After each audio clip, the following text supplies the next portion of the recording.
बात करेंगे राजनीतिक रूप से गतिविधियों की, तो पहले छात्र संसद जो आरजेडी की ओर से आयोजित किया गया था पटना के बापू सभागार में, जिसमें पूरे प्रदेश से छात्र राजद के सैकड़ों कार्यकर्ता पहुंचे थे। और इस दौरान तेजस्वी ने छात्रों के लिए, बिहार के युवाओं के लिए भविष्य में सरकार बनने पर काफी सारी घोषणाएं कर दी है, लोक लुभावन घोषणाएं कर दी है। एक बार सुनते हैं तेजस्वी की घोषणाओं के कुछ अंश। अपने शासन व्यवस्था में छात्रों और युवाओं को गुमराह कर उनका भविष्य बर्बाद। सरकार बनेगी तो एक साल में 275 दिन मिनिमम पढ़ाई की गारंटी हम लोग देने का काम करेंगे। कॉलेज में भी शिक्षकों को पढ़ाना होगा और छात्रों का 80% अटेंडेंस मस्ट होगा। वैसे ही ग्रेजुएट पास स्टूडेंट जिस भी परीक्षा के लिए तैयारी करना चाहते हैं, सरकार उसकी व्यवस्था कराने का।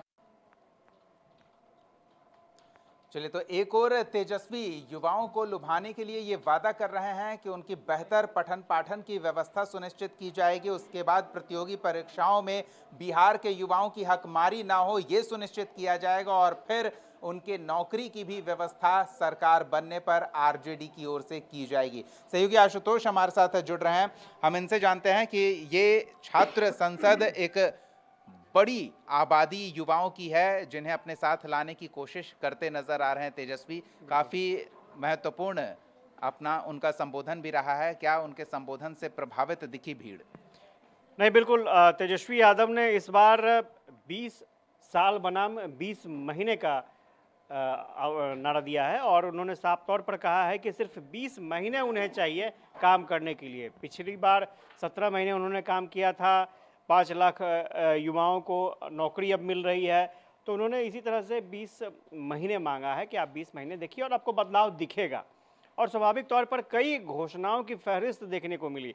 वर्ल्ड क्लास यूनिवर्सिटी बनाए जाएंगे और एजुकेशनल सिटी का निर्माण होगा। जो बच्चे हैं उन्हें दूध और 2 अंडे दिए जाएंगे हर दिन मिड डे मील के जगह पर। उन्हें पौष्टिक भोजन दिया जाएगा। साथ ही साथ जितने भी बच्चे हैं, जो कमज़ोर बच्चे हैं, टीचर उनके घर जा कर के पढ़ाएंगे। इस तरह की भी घोषणा हुई है। तो स्वाभाविक तौर पर बड़ी बड़ी घोषणाएं हैं। युवा आयोग बनेगा, ये भी घोषणा तेजस्वी यादव ने की है। और उन्होंने साफ तौर पर कहा है कि तेजस्वी की कोई जाति नहीं है, युवा ही उनकी जाति है, युवा ही उनका धर्म है। तो स्वाभाविक तौर पर युवाओं में काफ़ी उत्साह देखने को मिला। खासतौर से तेजस्वी यादव के समर्थक थे और छात्र युवा संसद उन्होंने लगाया था और कई घोषणाएं भी की। आरोप प्रत्यारोप का दौर भी चला नीतीश सरकार पर, मोदी सरकार पर कई सवाल भी खड़े किए गए तेजस्वी यादव की तरफ से। हाँ, इतना ज़रूर है कि युवा वोटरों की भूमिका इस बार बहुत अहम होने वाली है और युवा वोटर तय करेंगे सरकार किसकी बनेगी।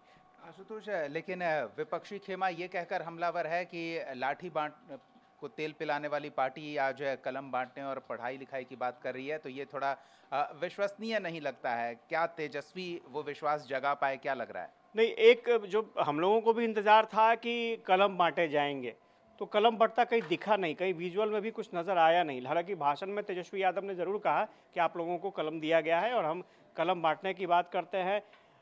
नीतीश सरकार की बात करें तो नीतीश सरकार ने पिछले दिनों पंचायत प्रतिनिधियों को आर्म्स लाइसेंस देने की बात कही है। तो आप देखिए फ़र्क कितना आ गया। हम ज्ञान की बात कर रहे हैं, वो लोग हथियार बांटने की बात कर रहे हैं। तो स्वाभाविक तौर पर नीतीश कुमार भी ये समझ रहे हैं कि जंगल राज है, इसलिए लोगों को हथियार की ज़रूरत पड़ेगी। तो खैर ये अलग आरोप प्रत्यारोप का मामला है, लेकिन इतना ज़रूर है कि तेजस्वी यादव ने, खुद युवा हैं और तेजस्वी यादव ने युवाओं को गोदबंद करने की अपील की है और बहुत सारी घोषणाएं ऐसी की हैं जिसका जवाब देना विपक्षी यानी सत्तारूढ़ दल के लिए ज़रूरी हो गया है। और यही वजह रहेगी, जैसे ही तेजस्वी यादव का भाषण खत्म हुआ, एक पर एक दनादन बीजेपी के नेता प्रवक्ताओं की बाइट आने लगी, जेडीयू की बाइट आने लगी और बहुत सारे जो तेजस्वी यादव ने घोषणा की, जैसे तेजस्वी यादव का घोषणा था कि आप डोमिसाइल देंगे, यहाँ पर 100% डोमिसाइल होगा, जेडीयू की तरफ से बयान आ गया कि आप अपने घर पे ही डोमिसाइल नीति लागू करें, अपने पार्टी में डोमिसाइल नीति लागू करें, बाहर से लोगों को लाकर सांसद बना दिया जाता है। तो ऐसे तमाम आरोप प्रत्यारोप का दौर देखने को मिला। लेकिन इतना जरूर है कि घोषणाओं के जरिए तेजस्वी यादव युवाओं को गोदबंद आरजेडी के फेवर में करना चाहते हैं, वो तस्वीर यहाँ देखने को मिली। धन्यवाद आशुतोष इस तमाम बातचीत और जानकारी के लिए। तो देखना दिलचस्प होगा तेजस्वी युवा समूह का कितना भरोसा जीत पाए हैं और ये कितना कारगर होता है चुनाव के नजर से।